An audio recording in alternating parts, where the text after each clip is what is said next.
Alors pour moi, le social selling, c'est avant tout l'art, bien évidemment, d'utiliser les réseaux sociaux pour toucher les cibles, les décideurs et les prospects.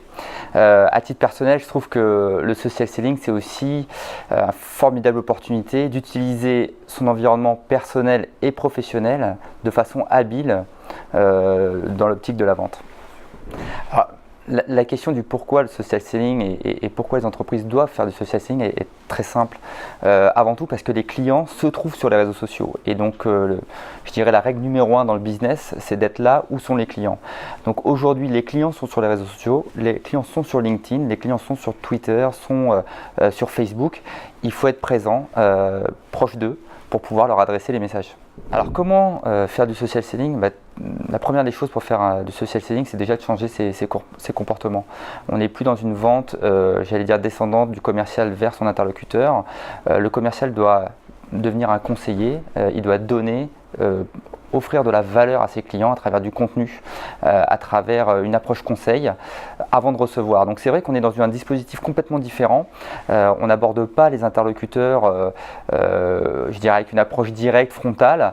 On va essayer d'être un peu plus intelligent. Et donc vient cette notion de sales intelligence qui va être justement la capacité à tirer à partir d'informations issues d'Internet, des news, de la presse, de différents médias, de l'intelligence pour avoir toujours, encore une fois, une valeur à apporter à son prospect avant d'essayer d'en tirer quelque chose.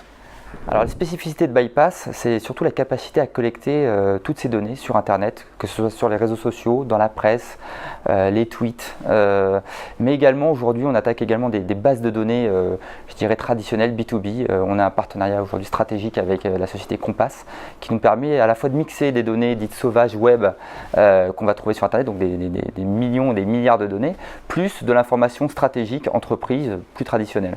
Donc ça c'est une grosse spécificité de Bypass, avoir réussi à mixer les deux pour offrir un maximum de valeur et d'intelligence aux commerciaux. Alors pour bien commencer dans le social selling et avec Bypass, avec je dirais n'importe quel outil, c'est toujours la même chose. Il y a un certain nombre d'étapes classiques. Il faut avoir en interne un vrai sponsor. Il faut que ce soit un projet qui vienne quand même et qui soit appuyé par la direction. Il faut une vraie implication des équipes commerciales. Ça, c'est la première des choses. Sans implication, on n'arrivera pas à avoir cette fameuse adoption utilisateur qui fait que le projet sera un succès ou non. Donc ça, c'est vraiment l'élément clé pour retenir toute l'attention des utilisateurs, leur montrer qu'il va y avoir de la valeur ajoutée à la fin de ce projet-là, que ça va leur apporter des leads, que ça va leur apporter de nouvelles ventes. Et il faut qu'ils en soient convaincus. Il faut que la direction et toute l'entreprise, dans sa stratégie, soit convaincue du social selling. Voilà, ça c'est vraiment le point majeur. Ensuite, de façon très concrète, ça passe par des ateliers avec les équipes commerciales, ça passe par une définition de leur action sur les réseaux sociaux, de quelles sont leurs cibles, quels sont leurs prospects, quel est leur écosystème, quels sont leurs concurrents, leurs partenaires, leurs clients. Donc Bypass va prendre vraiment tous ces éléments en compte pour justement délivrer des informations les plus pertinentes possibles. Alors comment mesurer le dispositif du social selling, comment tirer un ROI? Ça c'est un élément très très important sur lequel on a mis une attention très particulière chez Bypass.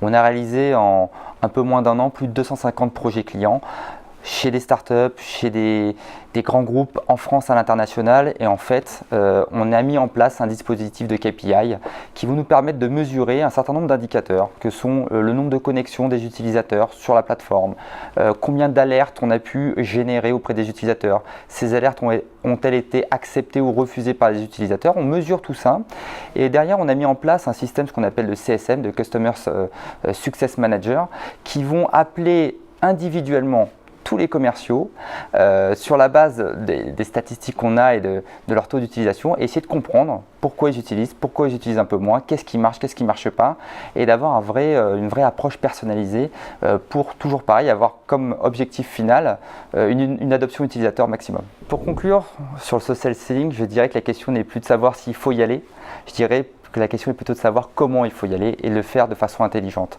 Ça doit être une vraie stratégie d'entreprise, ça doit être une vraie implication des managers et des commerciaux sur le terrain, parce que derrière il y a énormément de valeur, il y a énormément de business à gagner grâce au social selling, et ça on en est vraiment convaincu.